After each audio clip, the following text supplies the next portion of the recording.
안녕하십니까? 정말 마지막 시간이네요.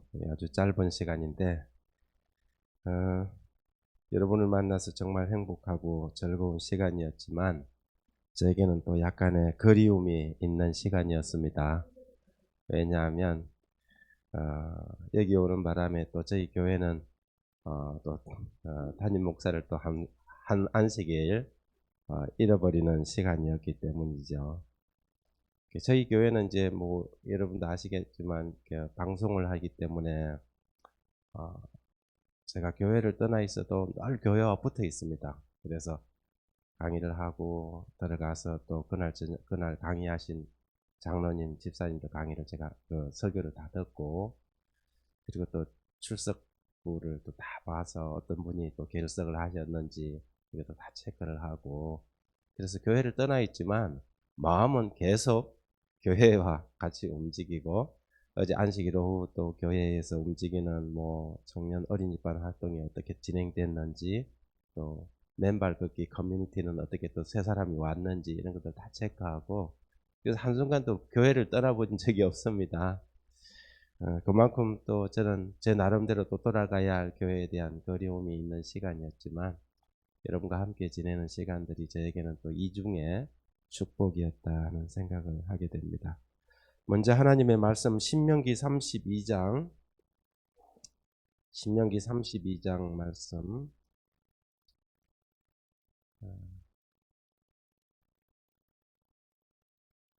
9절부터 있는 말씀을 제가 좀 읽어보도록 하겠습니다.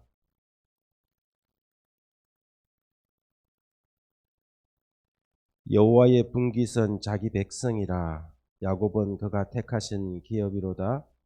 여호와께서 그를 황무지에서 짐승이 부르짖는 광야에서 만나시고 호위하시며 보호하시며 자기의 눈동자같이 지키셨도다.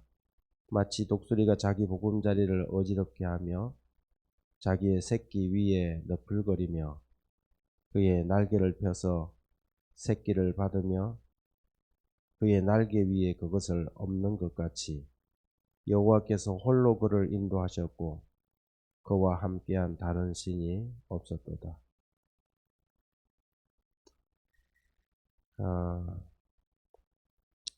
하나님께서 당신의 백성을 황무지에서 짐승이 부르짖는 광야에서 만나시고 호위하시고 보호하시고 자기 눈동자 같이 지키셨다. 그렇게 이야기했습니다. 저는 오늘 여러분이 서 있는 인생의 광야에 대한 이야기를 좀 하려고 합니다.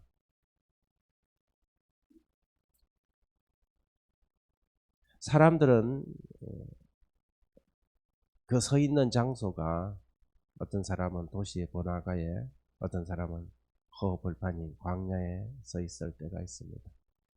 물론 요즘 시대에 사막이나 광야에 가서 일부러 집을 짓고 사는 사람은 없겠지만 영적인 의미에서 우리에게의 광야는 고난이 우리의 현주소인 것이죠. 그래서 지금 어쩌면 여러분은 여기 이 성경 본문에서 말하는 여러분의 현주소가 광야인 셈입니다. 왜 하나님은 우리를 광야로 보내실까? 왜 우리를 하나님께서 이 황무지 같은 인생에 산 짐승이 마치 우리의 목을 물어뜯을 것처럼 엄습해오는 우리 인생의 광야로 우리를 보내시는가? 우리는 거기에서 무엇을 얻고 무엇을 배워야 하는가? 그 이야기를 좀 나누고 싶습니다. 여러분 이 출애굽기에 보면 하나님께서 모세에게 그분이 거할 성소를 짓게 하시고 일꾼들을 통하여 성소의 성물 기구들을 이렇게 만들게 하는데 뭐 번제단이나 법궤나 떡상이나 모든 성물들을 만드는 대부분의 주 재료가 뭔지 아십니까? 그것을 사용했던 대부분의 주 재료가 조각목이라는 나무였어요. 흔히 말해서 시띠나무라고 불리는데 영어 성경은 대부분이 킹 제임스 버전은 시띠이라고 그대로 그냥 번역 업력을 했지만 웬만한 성경들은 다 아카시아 나무라 그렇게 번역을 했습니다. 여러분, 나무 중에 제일 쓸모없는 나무가 뭐예요? 아카시아 나무예요. 그거 뭐 어디에도 쓸모가 없는 나무예요. 그런데 그게 무슨 뭐 해석 주석가들에 대해서 조금 차이가 있지만 그걸 조각목이라고 한 게 어떤 주석가들은 아마 그것을 시띠나무가 그냥 쓰기에는 뭐 하니까 다 조각을 내서 이렇게 붙여서 이렇게 썼다는 거죠. 가장 볼품없고 가장 쓸모없고 진짜 쓸데없는 나무를 하나님께서는 가장 중요한 번제단과 떡상과 법궤를 만드는 주 재료로 사용했다는 것입니다.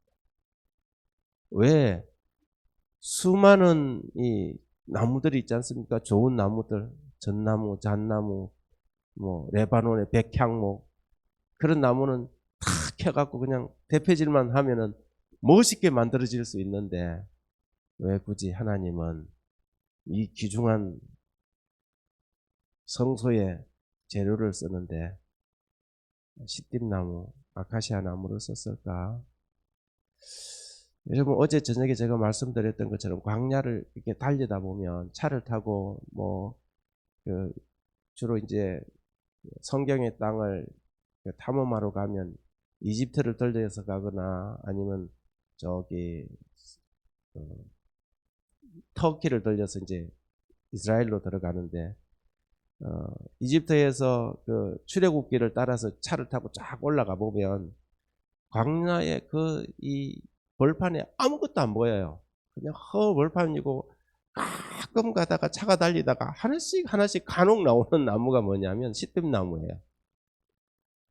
근데 그 아카시아 나무는 이리 비틀어지고 저리 비틀어지고 그 더운 고열과 밤의 이 추위를 견디면서 사방으로 비틀어져서 키도 그렇게 크지 않은 그리고 이 사막이 돼서 잎사귀가 많으면 수분 증발이 많으니까 잎사귀도 별로 없어요. 진짜 볼품없는 나무가 있는데 그 시띠나무. 근데 하나님께서는 그런 나무를 잘라서 번제단으로 법궤로 떡상으로 사용하셨다는 거죠. 하나님은 어떤 사람을 사용하시는가? 하나님은 왕궁에서 번화한 도시에서 편안하게 고난과 시련 없이 살아간 그런 나무들이 아니라 인생의 모진 황무지와 광야에서 고통과 시련 속에서 온갖 풍상을 맞고 비틀어지고 깨어지고 상처나고 짓이겨진 그런 사람들을 사용하십니다. 왜 하나님 나를 이 광야에 서 있게 하십니까? 왜 나에게 남들에게 없는 이런 고통과 시련을 주십니까? 하나님께서 쓰시고 싶은 거죠.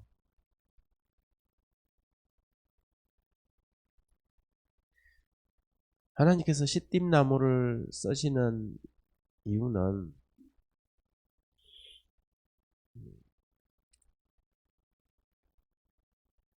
시띠나무는 보는 거하고는 달라요. 왜냐하면 그 광야에서 살아남으려면 땅 위로 나와 있는 자기 키보다 한 10배나 더 깊이 뿌리를 내려야 돼. 물이 없으니까 물을 찾기 위해서 우리나라 이 용비어천가에 뿌리 깊은 나무 바람에 아니면세 꽃 좋고 여름 하나니 그래요. 뿌리가 깊은 나무는 바람에도 흔들리지 않고 꽃이 좋고 여름 하나니 여름이 과일이 상하다. 여러분, 광야에 있는 나무들은 다른 어떤 나무들보다 뿌리가 깊습니다. 신앙의 뿌리, 믿음의 뿌리가 그렇지 않으면 살아남을 수가 없으니까 뿌리를 깊이 내리는 거죠.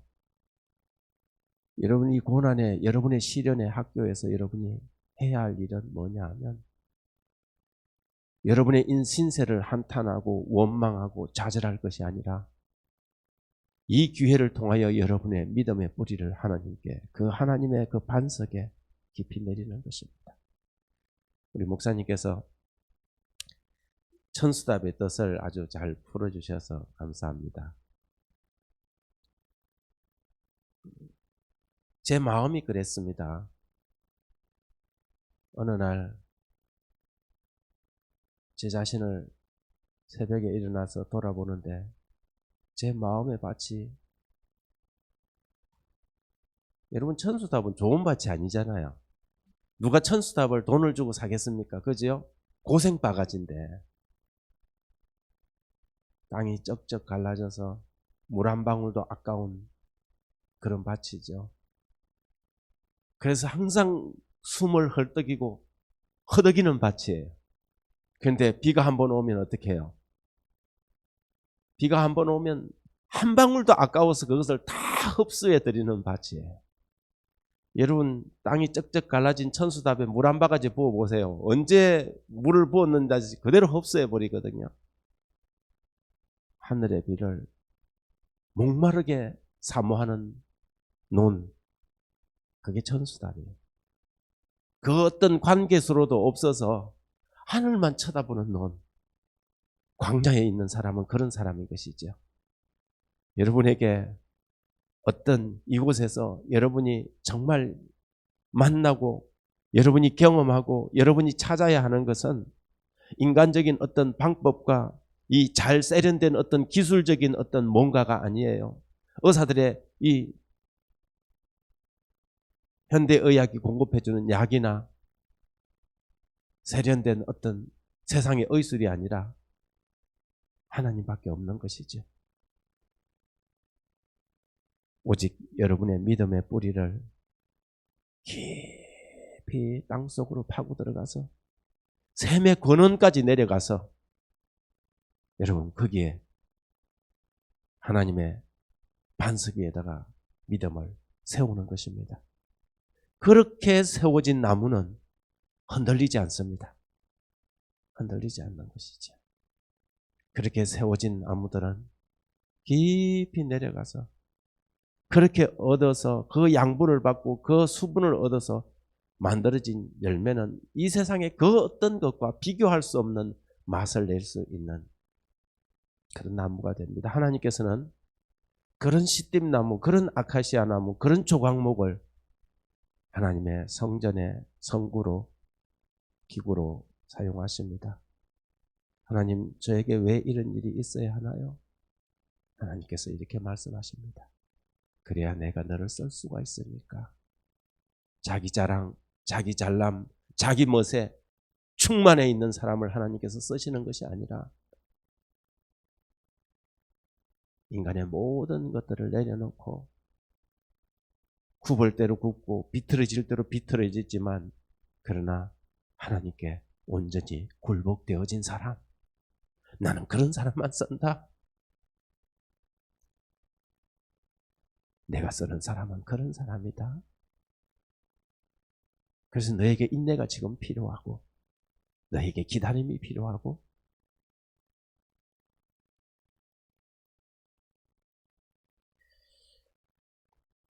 여호와께서 그를 황무지에서 짐승이 부르짖는 광야에서 만나시고 호위하시며 보호하시며 자기 눈동자까지 지키셨도다. 이스라엘 백성들을 광야로 보내서 거기서 그들이 그냥 가나안으로 그냥 애굽에서 살다가 정말 자기들 말대로 고깃가마 옆에서 앉아서 이쑤시개로 그거 먹고 이렇게 쓰시던 그 배부른 사람들을 그대로 들어가면 좋겠는데 들어가 보려고 해보니까는 믿음이 하나도 없어요. 그래서 할 수 없이 다시 광야 학교로 그들을 보내신 것입니다. 40년 동안이나 그들을 광야 학교에서 단련시키시고 황무지에서 그들을 다시 하나님의 백성으로 다시 개조한 것이에요. 여러분, 세상에서 가장 비싼 명품 바이올린이 뭔지 아시죠? 스트라디바리우스입니다. 세계적인 명품 이 스트라디바리우스 바이올린의 소리의 비밀이 최근에 밝혀졌다고 하죠. 영국의 일간 텔레그라프가 10일 보도를 했는데, 이 신문은 스위스 연방 재료과학연구소의 프란시스 수바르처 박사팀이 특정 곰팡이균을 번식시킨 나무로 스트라디바리우스와 거의 같은 소리를 내는 바이올린을 제작하는 데 성공했다고 합니다. 이 스트라디바리우스는 1645년부터 1715년 사이 이탈리아를 강타했던 극심한 한파 속에서 자란 특별한 나무로만 악기를 만들었다며, 추운 기후에 아주 느린 속도로 자란 나무는 조직이 성글고 탄력성이 크다고 말했습니다. 스트라디바리우스의 그 바이올린 최고 경매가가 172억, 1721년산 레이디 블런트라는 바이올린이에요. 결국 최고의 명품은 혹심한 추위를 버티고 이겨낸 그 나무가 최고의 명품을 만들었다는 것입니다. 그래서 이 연구소에는 어떻게 하면 그런 나무를 만들 수 있을까 싶어서 오히려 그 나무를 갖다가 거기에다가 뭘 번식시켰다고요? 곰팡이균을 번식시킨 것입니다. 사람도 나무도 곰팡이균이 번식되면 피곤하잖아요. 힘들잖아요. 한마디로 병들게 만들었다는 거죠. 그랬더니 거기서 살아남기 위해서 이 나무가 온갖 이 애를 쓰고 그 과정을 거쳐서 그 세계의 최고의 명품의 스트라디바리우스와 비슷한 소리를 내는 나무가 되더라는 것이지. 이 바이올린의 명성지는 이탈리아의 크레모나인데, 이탈리아 북부 지방에 위치한 이 소도시로 현악기 제조에 가장 적합한 날씨와 최상의 재료를 구할 수 있는 유명한 도시입니다. 그런데 그곳에서도 최고의 바이올린을 만드는 나무는 어떤 나무냐면 여름철에 낙뢰를 맞아서 쪼개진 나무라 그래요. 제일 고가의 바이올린 만들 때 그냥 잘 자란 나무가 아니라 여름철에 벼락을 맞은 나무. 여러분의 인생에 벼락 맞지 않았습니까?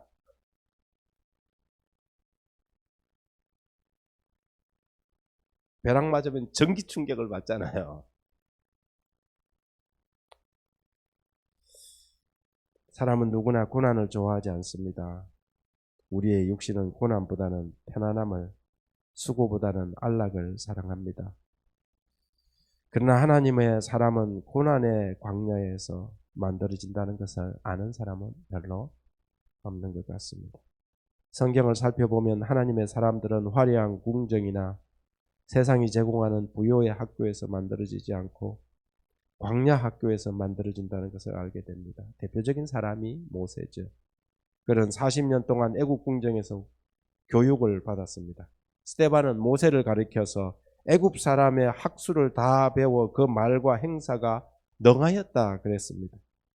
인간적인 면모에는 뛰어난 지략가였고 지식인이었고 한 제국의 왕자였습니다. 유대의 역사가 요세푸스는 모세가 전쟁에 나가서 한 번도 지고 돌아온 적이 없었다는 것입니다. 그는 강했습니다. 그는 뛰어났습니다. 그런데 하나님은 그를 부르지 않으셨습니다. 정작 하나님이 모세를 부른 것은 40년 동안 도망자의 신세로 양떼를 거느리고 40년 동안 양똥을 치우면서 냄새 풀풀 풍기는 목자로서 40년 세월을 보낸 고령의 80세 노인이 되었을 때, 광야에서 시띠나무처럼 쭈그러질 대로 쭈그러지고 비틀어질 대로 비틀어진 그 모세를 어느 날 부르셨습니다. 이드로의 양떼를 이끌고 광야의 서편으로 이동하다가 하나님의 산 호렙산 근처에서 그는 불타는 떨기나무 하나를 보았습니다. 광야에서 그런 일은 종종 있었습니다. 고열 속에서 그 건부적 같은 떨기나무들이 벼락을 맞아서 불이 나는 일들은 종종 있는 문제예요. 그런데 그날은 달랐습니다. 보니까 떨기나무에 불이 붙었는데 이상하게 나무가 타지 않는 것입니다. 그래서 그곳으로 가서 도대체 무슨 일인가 싶어서 가보는데 모세야, 모세야 하고 부르시는 하나님의 음성이 들렸습니다. 40년 동안 침묵하던 그 하나님께서 모세를 부르셨습니다.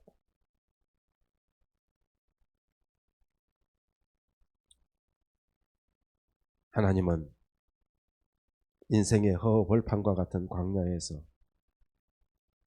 하나님의 사람을 만들었습니다. 불변과 정갈이 우글거리고 물기 없고 간조한 땅, 그곳 광야에서 모세를 40년 동안이나 만들고 다시 그를 불렀던 것입니다. 광야는 어떤 곳일까? 광야는 사람을 변화시키는 곳입니다. 여기 교육 151쪽에 이런 말이 있습니다. 세상에서 하나님과 인류를 위하여 참된 봉사를 하는 사람은 누구나 슬픔의 학교에서 예비훈련을 받는다. 무슨 학교에서요? 슬픔의 학교에서 예비훈련을 받는다. 책임이 중하면 중할수록, 봉사의 직임이 높이면 높을수록 그 시험은 더욱 철저하고 단련은 혹독하다. 책임이 중하면 중할수록, 봉사의 직임이 높으면 높을수록 훈련은 더 혹독하다. 제가 한번 여수요양병원 갔더니 거기에 우리 한상경 박사님이 와 계시더라고요. 한상경 박사님이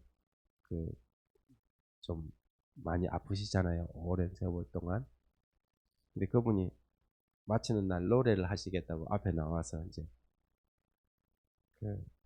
특창을 하시면서 특창 전에 한마디 하시는 게,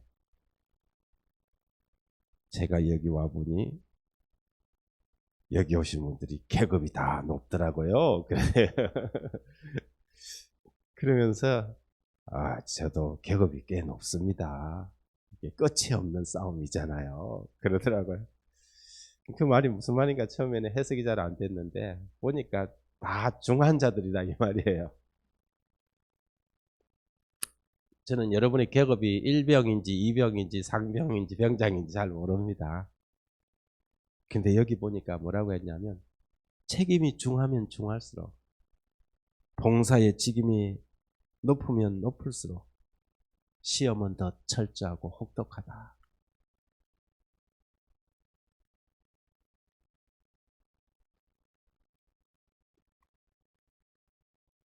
여러분 광야에 서 있다고 생각하십니까? 여러분이 지금 정말 슬픔의 학교에 와 있는가요? 그렇다면 하나님께서 여러분을 정말 중하게 쓰고 싶은가 봅니다. 하나님께서 광야 교육을 시키는 사람은 그만큼 하나님 보시기에 가치 있기 때문입니다. 여러분, 어떤 대장장이도 어떤 이 일꾼도 용광로에다가 썩도를 던져버리는 일은 없습니다.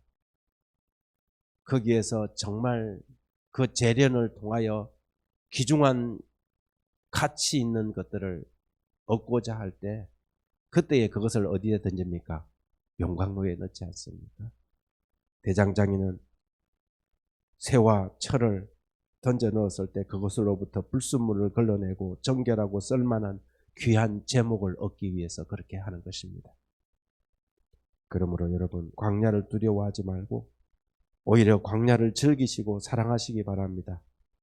고난을 원망하는 사람이 아니라 고난을 감수해내는 모세와 같은 사람이 되어서 하나님의 일꾼이 되어 다시 저 세상으로, 저 죽어가는 영혼들이 있는 곳으로, 우리의 사랑하는 가족들이 있는 곳으로 내려가게 되길 바랍니다. 우리가 광야에서 배워야 할 첫 번째 것은 뭘까?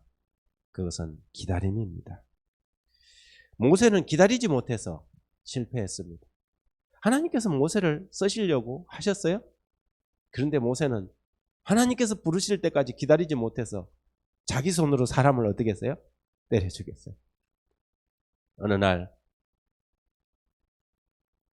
나갔다가 자기 민족을, 동족을 애굽 사람이 때리는 것을 보고 그것을 참지 못해서 격분해서 그 애굽 사람을 때려 죽였어요. 그런데 정작 자기 백성들에게도 지금 받아들일 준비가 안 돼 있는 것입니다. 그래서 그 살인 사건이 발각되어서 애굽의 궁정의 왕자였던 그가 일순간에 도망자가 되어서 어떻게 합니까? 광야로 달아난 것입니다. 그리고 거기에서 그가 배운 첫 번째는 뭐냐면 기다리는 것이었어요. 몇 년을 기다렸습니까? 40년을 기다렸어요. 4년을 기다린 게 아니고 하나님께서 그에게 기다림의 교육을 시키는데 40년 동안 기다렸어요. 여러분, 기다리지 못하면 모세는 그 이스라엘 백성들이 장정만 60만이니까 학자들이 대충 계산했을 때에 출애굽한 사람들이 약 한 200만 명은 될 거다 그래요. 그 200만 명을 데리고 훈련되지 못한 사람들을 광야로 40년을 방황한다고 생각해 보세요. 얼마나 많은 일들이 벌어지겠습니까? 그런데 애굽에 있던 모세의 성정으로 그 사람들을 데리고 가나안으로 들어갈 수 있겠습니까? 그러니까 하나님께서 40년 동안이나 기다림의 교육을 시킨 것입니다. 교회정은 이권 194쪽이라 보면 고난의 불이 댕겨질 때 기다리는 시간은 더 길게 느껴진다. 여러분, 여기서 제가 서 있어 아침밥 먹는데 잠깐 밥 먹을 때까지 한 시간만 서 있으라면 뭐 못 서 있겠습니까? 뒷짐지고 왔다 갔다 하면서 기다리면 되죠. 그런데 제가 그 제 발을 갖다가 연탄불, 그 난로불 위에 올려놓고 기다리라고 한번 해보십시오. 5분도 길 거예요. 그렇지 않습니까? 고난의 시간에는 그 기다림의 시간이 더 길게 느껴지는 거예요. 모세는 그 40년 동안이나 그가 뭘 했을까? 그 40년 동안 도망자로 나와갖고 그 양떼를 치면서 그가 별의별 생각을 다 하지 않았겠어요? 그가 살아왔던 40년의 궁중 생활에 대한 추억도 있을 것이고, 시시각각으로 자기 마음속에 내가 왜 이런 짓을 했지? 내가 왜 여기 와 있어야 되지? 별 생각을 다 했을 거예요. 그러나 그 40년 세월 속에서 그가 털어내고 지우고 견뎌야 하는 기다림의 시간이 있었던 것이지요. 여러분, 아마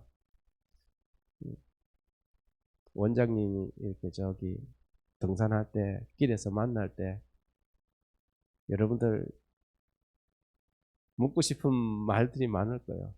아, 원장님 왜 저 빨리 일이 안 좋아져요? 빨리 좋아지지 않아요? 언제쯤 다 나을 수 있을까요? 여러분, 하나님께서 고난의 학교에서 뭘 배우게 한다고요?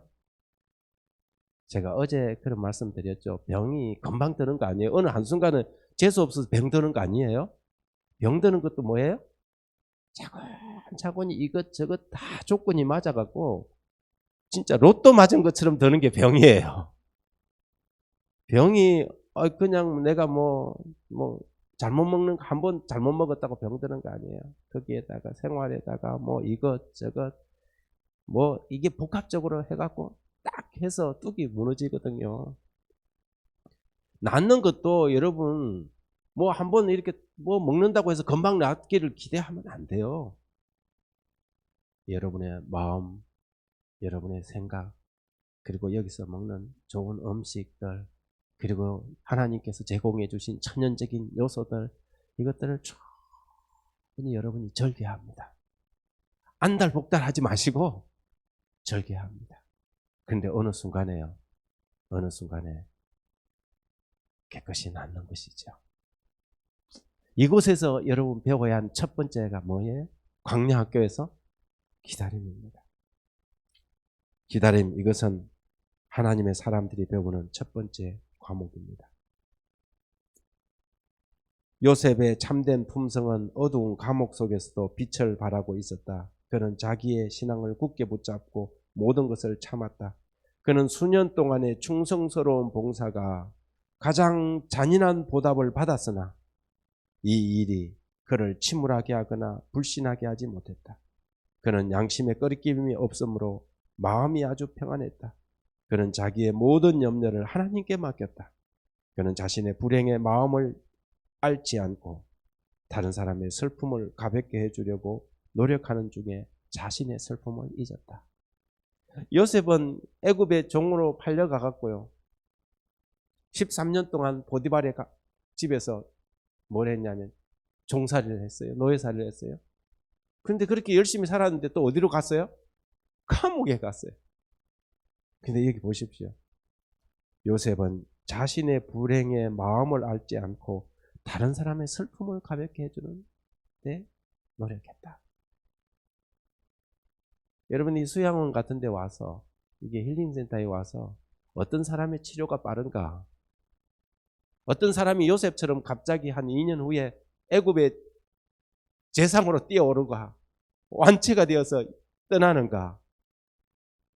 날마다 자기 아픈 자기 병에 막 이렇게 마음을 쓰는 사람이 아니라 그럼에도 불구하고 자기를 잊어버리고 다른 사람을 돕는 사람. 하나님께서 보실 때에 이런 사람은 잠들게 할 수가 없어요. 그런 사람은 써야 되는 거예요. 그렇지 않습니까? 요셉은 그랬어요.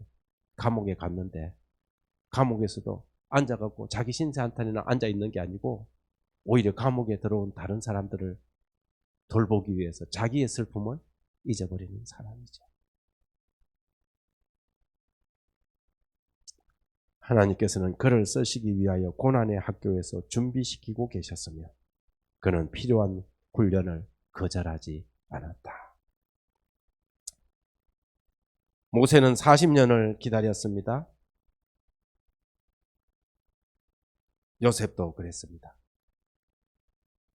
침례 요한은 하나님의 선구자로, 예수님의 선구자로 나오기 전에 광야에서 훈련을 받았습니다. 이들은 모두 다 광야 학교의 동창생들입니다. 이제 여러분이 모세와 요셉과 침례 요한의 동문이 된 것입니다. 감사합니까?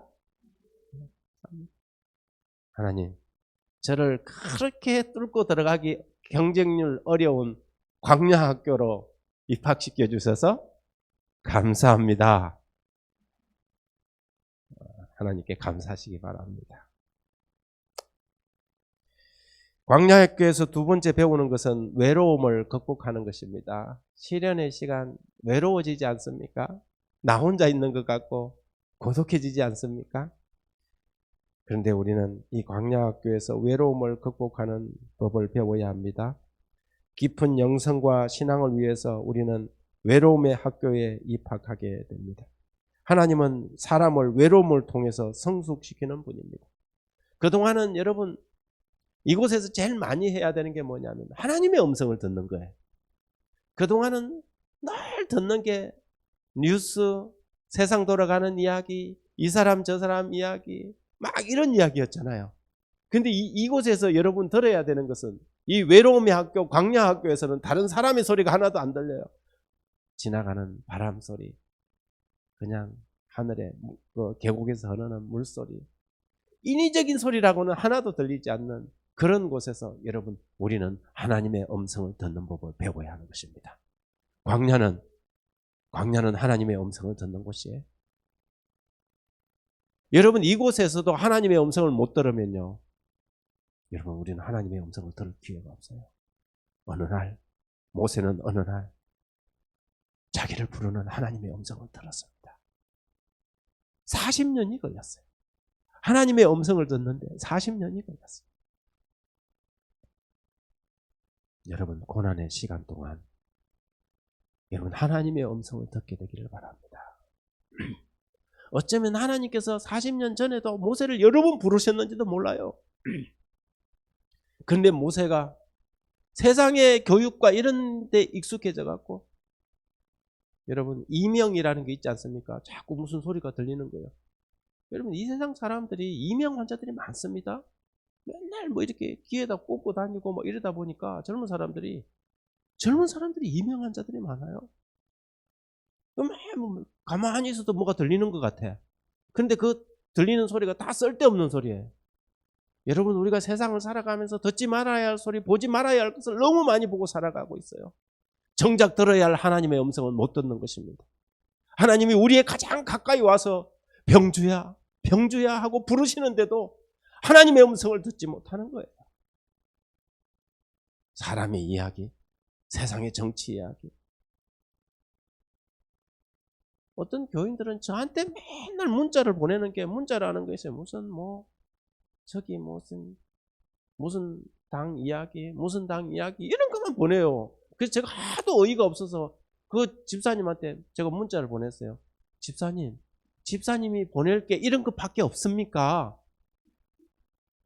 정말 집사님이 보낼 게 이런 것밖에 없어요. 하나님의 기별과 메시지가 아니고 맨날 무슨 정치 이야기만 맨날 보내는 거예요. 그래서 집사님이 보낼 게 이거밖에 없습니까? 그리스도인이 말이죠.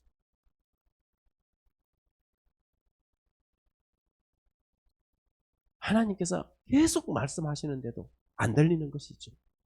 여러분, 이 광야 학교에서, 이곳에서 여러분이 들어야 할 것은 하나님의 음성이에요.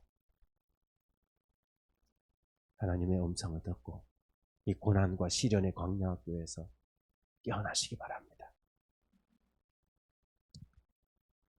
우리는 다 그 외로움의 학교의 동창생들입니다. 외로움의 학교에서 인간의 가장 깊은 고독을 경험하는 사람들이죠. 고독하다는 것은 우리가 하나님 앞에 서 있다는 것과 같은 말입니다. 우리는 이러한 진정한 고독을 통해서 하나님을 만납니다. 여러분 기억하십시오. 하늘의 독수리는 홀로 사냥하고 위대한 사람은 늘 혼자 간다는 것을 말입니다. 정신없이 살면서 자기가 누구인지, 무엇을 하는 사람인지, 옳은 일이 무엇인지조차도 관심 없이 살다가 덜컥 병에 걸려 암 선고를 받고 나면 그때 우리는 참으로 외로워집니다. 아무도 내 주위에는 없는 것 같아요. 아무도 나에게 도와줄 수 없는 것 같아요. 그때 비로소 그 고통 속에서 흔히 사람들은 자신의 진정한 모습을 발견합니다. 오늘 우리는 모세와 같이 광야에 있습니다. 고난의 현주소요, 고독하여 하나님을 찾을 수밖에 없는 천수답 같은 형편에 우리의 가슴과 심장이 쩍쩍 갈라져서 하늘만 쳐다볼 수밖에 없는 그런 고난의 현장에 있는 것이죠. 여러분, 이럴 때에 숲속에 들어가서 바위 틈에서 그 차가운 바위를 붙들고 하나님을 부르십시오. 하나님, 하나님, 저를 좀 도와주세요.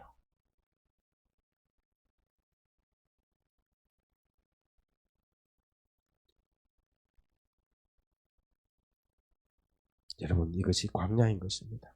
하나님의 음성을 듣는 것.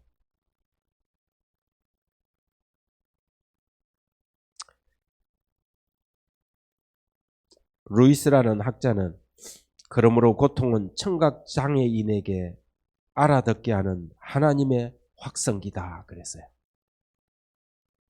청각장애인에게 알아듣게 하는 하나님의 확성기가, 우리가 그동안 끊임없이 하나님께서 우리에게 다가와서 하나님께서 말씀하시는데도 못 알아들으니까 우리를 고난의 학교로 보낸 거예요. 고통을 줘서. 기머거리 독사 같은 우리에게 하나님께서 하나님의 음성을 좀 알아들으라고 우리에게 이렇게 하신 것입니다. 한적한 산중에서 모세가 배워야 할 다른 교훈들도 있었다. 극기와 고난의 학교에서 그는 인내와 감정을 조절하는 것을 배워야 했다. 현명하게 다스릴 수 있기 전에 그는 그 자신이 순종하는 법을 배워야 했다. 우리가 광야 학교에서 배우게 되는 세 번째는 자신을 깨뜨리는 것입니다.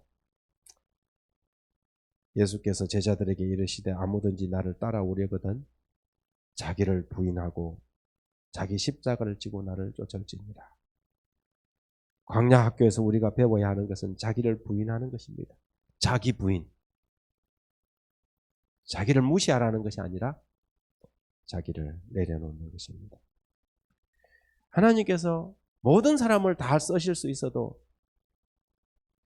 교만한 사람은 쓰지 못합니다. 교만하여서 자기밖에 모르는 사람이죠. 여러분, 어쩌면 지금 우리는 이 순간 고난의 학교 광야에 서 있을 수 있습니다. 그 누구도 내 아픔과 고통을 대신해 줄 수 없는 곳, 외로운 광야 학교 말입니다. 왜 이렇게 밤은 깊은지, 이 세상 그 어디에도 기댈 곳이 없는 광야에 우리는 서 있습니다. 그때 우리는 비로소 느끼게 됩니다. 오직 이 세상에 주님만이, 오직 주님만이 내 도움이 되신다는 사실을 말합니다. 그분만이 내 빛이 되시고 그분만이 내 진정 내 인생의 친구가 되십니다. 이 광야에서 주님의 손을 놓고는 단 한순간도 살 수 없다는 것을 우리는 발견하게 됩니다. 광야에 서 있는 여러분들이시여, 하나님의 사람으로 다시 태어나시게 되길 바랍니다. 성령의 사람으로 새로 태어나 그동안 꿈에도 생각해 보지 못했던 새로운 놀라운 역사를 모세처럼, 침례 요한처럼, 요셉처럼 여러분의 인생에 새로운 역사를 써가십시오. 광야에서 주저앉지 마시고 광야를 지나 고독을 이겨내고 외로움을 극복하고 그분의 손을 붙잡고 마침내 여러분의 인생의 2막을 새롭게 시작하십시오. 그래서 이 세상에서는 그 어떤 악기로도 낼 수 없는 아름다운 연주를 여러분의 경험으로 고난의 학교에서 온갖 풍상으로 비틀어지고 말라 비틀어진 여러분의 인생의 악기를 통하여 내는 세상의 어떤 사람들과 견줄 수 없는 아름다운 현악의 연주를 여러분의 인생의 이막에서 연주해 주시기 바랍니다. 그것이 하나님이 여러분을 이 학교에 보낸 그분의 계획입니다. 기도하겠습니다. 하나님 아버지, 아무 부족함이 없이 모든 것이 풍부하던 우리를 오늘 여기 고난의 학교로, 광야로 부르셨습니다. 좌우 어디를 둘러봐도 나를 도울 수 있는 사람이라고는 찾아볼 수 없는 외롭고 고독한 곳, 이 광야에서 쓸쓸한 바람 소리와 간혹 들리는 소리라고는 바람에 스치는 나뭇가지 부딪히는 소리뿐인 이곳에 홀로 덩그러니 벌어진 것 같은 이 고독과 마주하고 서 있는 저희들을 주님, 아카시아 나무처럼 우리가 여기서 포기하지 않고 믿음의 뿌리를 땅속 깊은 곳까지 내릴 수 있도록 도와주시옵소서. 그리고 마침내 그 샘의 권원까지 우리의 뿌리를 내려서 이 세상이 줄 수 없는 평강, 참된 평강을 주님 안에서 얻게 하여 주시고 세상이 맛볼 수 없는 그런 참 기쁨의 맛을 주님으로부터 볼 수 있게 해 주십시오. 넓고 거칠은 우리의 심령에 하늘의 이슬을 내려주셔서 하나님, 저희들이 다시 한번 하나님의 사람으로 하나님의 손에 들린 아름다운 악기가 되어서 이 동산을 내려갈 수 있도록 주님 도와주시옵소서. 그래서 그 이전에 그 어떤 경험으로도 연주할 수 없었던 새로운 인생의 연주를 다시 시작하게 도와주시옵소서. 예수님 이름으로 기도드립니다.